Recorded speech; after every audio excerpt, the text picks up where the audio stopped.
स्वागत है आप सभी का। मैं हूं अजय। मशहूर शायर मुनव्वर राना ने किंतु परंतु के साथ तालिबान का समर्थन कर दिया है। उन्होंने कहा है कि तालिबान को आतंकी नहीं अग्रेसिव कह सकते हैं। मुनव्वर राना ने कहा है कि तालिबान ने अपने मुल्क अफगानिस्तान को आजाद करा लिया है, तो इसमें क्या दिक्कत है? कहां किया, वो तो अमेरिका भाग गया ना। अमेरिका भाग गया। जब कोई भाग जाए यहाँ से, अभी इसी बिल्डिंग से 4 फ्लैट वाले भाग जाएंगे तो कोई कब्जा कर लेगा। अमेरिका कह रहा है कि खुद जब राष्ट्रपति भाग गए तो हम क्या करते? जब उनके अफगानिस्तान के राष्ट्रपति खुद देश छोड़ के भाग गए, राष्ट्रपति के भरोसे पर अमेरिका आता है कहीं पर? तो राष्ट्रपतियों को मारने के लिए आता है। जैसे आप सामने की मिसाल है कि जितने ये सीरिया से लेकर के और कहाँ कहाँ जितने सब मारते हो चला है, सद्दाम हुसैन तक, तो वो तो मारने आता है राष्ट्रपतियों को। राष्ट्रपतियों की इजाज़त लेने थोड़ी ना आता है वो। कुछ लोग कह रहे हैं कि सर जो तालिबानियों ने किया वो स्वतंत्रता संग्राम सेनानियों की तरह किया, वो देश छुड़ाने आए। नहीं, स्वतंत्रता संग्राम सेनानी जो थे उनका रोल अलग था और उनके साथ पूरा मुल्क था। इनके साथ कोई नहीं है, ये खुद अकेले हैं। और संभल की समाजवादी पार्टी के सांसद शफीकुर रहमान बर्क के बाद उनके बेटे और मुस्लिम धर्मगुरु मौलाना ममलूक उर रहमान ने तालिबान को मुबारकबाद दी है। इनकी नज़र में तालिबान हीरो है और उसने सुपर पावर अमेरिका को हराया है। वहीं पूर्व मंत्री मौलाना मसूद मदी ने कहा है कि तालिबान अब पहले से काफ़ी बदल गए हैं, इसलिए भारत सरकार को भी उनसे बात करनी चाहिए और तालिबान सरकार को मान्यता देनी चाहिए। तालिबान से उनसे लड़ने गए नहीं, बल्कि इनमें आपस में देश में ही उसमें मतलब ये इक़्तिदार के ऊपर झगड़ा था। तो इसमें मैं समझता हूँ तालिबान की कोई गलती नहीं है। और इसमें जो है हमारे देश का जहाँ तक ताल्लुक़ है, वो तालिबान जो है हमारे देश के साथ है। हमारे देश के बारे में उन्होंने कुछ नहीं कहा, उसके ख़िलाफ़ कभी नहीं बोले। तो इसलिए हम जो हैं तालिबान को आखिर तक जब तक एक भी अमरीकी न रहे वहाँ, या हमारे लोग न बचें, हमें सबको लेके जाना है यहाँ से। तो वो माहिदा तालिबान ने कर रखा था। अब पूरे अफ़गानिस्तान में कहीं पर भी भगदड़ नहीं है, सिर्फ एयरपोर्ट के अलावा, और एयरपोर्ट की जिम्मेदारी है अमेरिका के पास। इसलिए एयरपोर्ट पे जो भी भगदड़ हुई है वो अमेरिका का जहाज़ था, मिलिट्री का, और उस पे लोग चिपक रहे थे। मैंने भी वीडियो देखी। और बीजेपी नेता का पीएम मोदी को पत्र आया है। अल्पसंख्यक मोर्चा के प्रदेश मंत्री ने लिखा है पत्र। अनस उस्मानी ने पीएम मोदी को लिखा है ये खत, तालिबान समर्थकों को अफगानिस्तान भेजा जाए, भेजने का खर्च खुद करेंगे बहन, हमारे आदर्श मोहम्मद साहब, तालिबान नहीं। तो तालिबान समर्थकों को मैंने प्रधानमंत्री जी से निवेदन किया है कि जो तालिबानी मानसिकता के लोग हैं, तालिबानी राज में जिनको स्वर्ग की अनुभूति हो रही है, जिनको ऐसा लग रहा है कि मुझे वहाँ होना चाहिए था, कि ये मौका वो गंवाए ना, तो इसलिए मैंने प्रधानमंत्री जी से निवेदन किया है कि उन लोगों को तालिबान के पास भेजने की व्यवस्था की जाए। और अगर उसमें कोई भी सहयोग है, कोई फाइनेंशियल सहयोग है, हर तरह से मैं मदद करने के लिए तैयार हूँ। ऐसे लोगों के लिए मैं अपना नंबर भी जारी कर रहा हूँ कि वो मुझसे संपर्क कर सकते हैं। मैं उनकी व्यवस्था करा सकता हूँ जाने के लिए अफगानिस्तान। और योगी आदित्यनाथ पहुंच चुके हैं इकाना स्टेडियम, जहां आज वो कर रहे हैं खिलाड़ियों को सम्मानित। ओलंपिक्स जीतने वालों को ये तस्वीर वहीं की पहुंच चुके हैं। राज्यपाल भी मौजूद हैं यहाँ पर और सीएम योगी मंच पर आपको नजर आ रहे हैं, इकाना स्टेडियम में पहुंच गए हैं।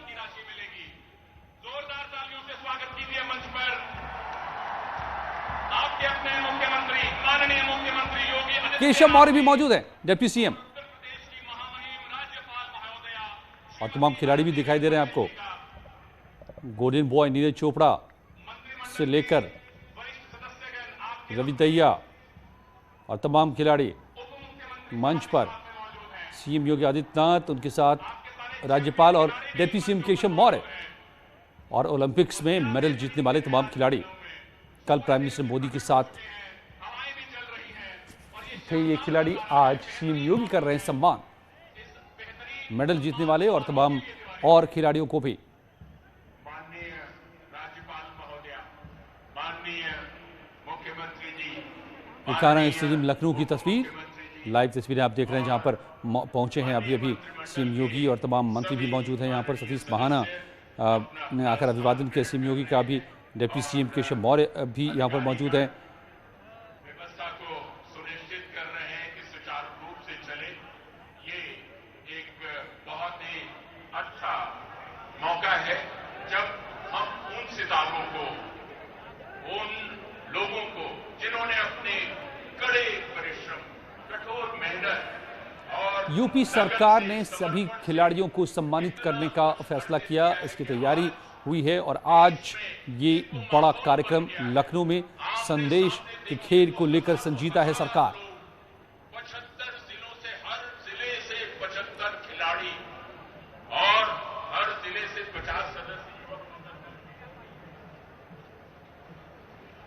आज किस को कितने पैसे मिलेंगे? 2 करोड़ मिलेगा नीरज चोपड़ा को, मीराबाई चानू वेट लिफ्टिंग को भी 1.5 crore, Ravi Dahiya wrestling silver medal जीतने पर 1.5 करोड़, सिल्वर मेडल जीतने वालों को 1.5 करोड़ और ब्रॉन्ज मेडल में पीवी संधू बैडमिंटन के खिलाड़ी उनको 1 करोड़, जितने भी ब्रॉन्ज मेडल जीतने वाले हैं, लवलीना बॉक्सिंग में ब्रॉन्ज मेडल जीता 1 करोड़ और इसके अलावा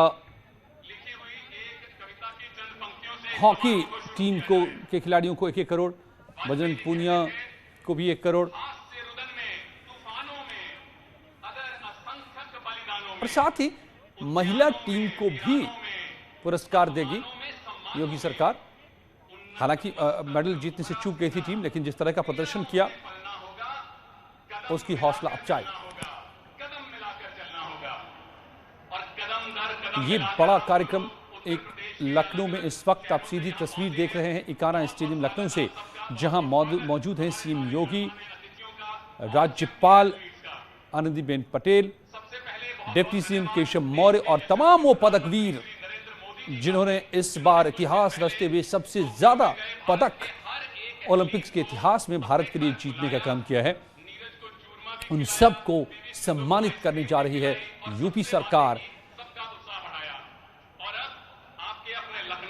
ये तस्वीर उसी की। मुख्यमंत्री जी के नेतृत्व में उन तमाम खिलाड़ियों का सम्मान समारोह भी किया जा रहा है। एक बार जोरदार तालियां फिर से सारे मुख्य अतिथियों के लिए और सारे हमारे चैंपियन खिलाड़ियों के लिए। और ये तस्वीर खास है, डिप्टी सीएम कार्यक्रम की शुरुआत करते हैं। केशव मौर्य भी बिल्कुल बगल में, जय जय उत्तर प्रदेश। राज्यपाल की तरफ सीएम योगी हैं मंच के केंद्र पर और उसके बाद राज्यपाल सीएम योगी के बाद और फिर डिप्टी सीएम केशव मौर्य।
शक्ति का सम्मान।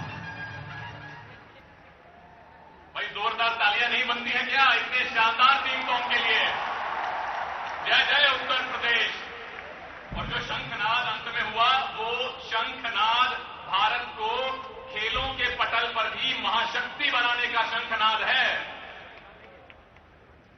अब मैं अनुरोध करता हूं आपके उत्तर प्रदेश के खेल मंत्री माननीय श्री उपेंद्र तिवारी जी से कि वो डाइस पर आए और स्वागत उद्बोधन करें हमारे तमाम मुख्य अतिथियों का और खिलाड़ियों का। श्री उपेंद्र तिवारी जी। आज उत्तर प्रदेश के लिए बहुत ही ऐतिहासिक और हर्ष और उल्लास का दिन है कि टोक्यो ओलंपिक गेम्स में भारतीय खिलाड़ियों द्वारा प्रतिभाग करने वाले एवं पदक जीतने वाले खिलाड़ियों को पुरस्कार राशि प्रदान कर सम्मानित किया जा रहा है। आज के इस शुभ अवसर पर उत्तर प्रदेश के महामहिम माननीय राज्यपाल महोदय जी का तथा उत्तर प्रदेश सरकार के यशस्वी मुख्यमंत्री पूज्य योगी आदित्यनाथ जी महाराज जी का, उत्तर प्रदेश सरकार के उप मुख्यमंत्री श्री केशव प्रसाद मौर्य जी का तथा मैं अपने तरफ से और पूरे उत्तर प्रदेश खेल विभाग की तरफ से हार्दिक स्वागत, अभिनंदन एवं वंदन करना चाहता हूं कि इस व्यस्ततम समय में से समय निकाल करके आज हमारे उत्तर प्रदेश देश के और जो पदक विजेता खिलाड़ी हैं उनको आशीष बच्चन और उनके कार्यक्रम आपको एक बार फिर से ले चलेंगे इसी कार्यक्रम में, लेकिन कुछ ही पलों की बात। बने रहिए हमारे साथ।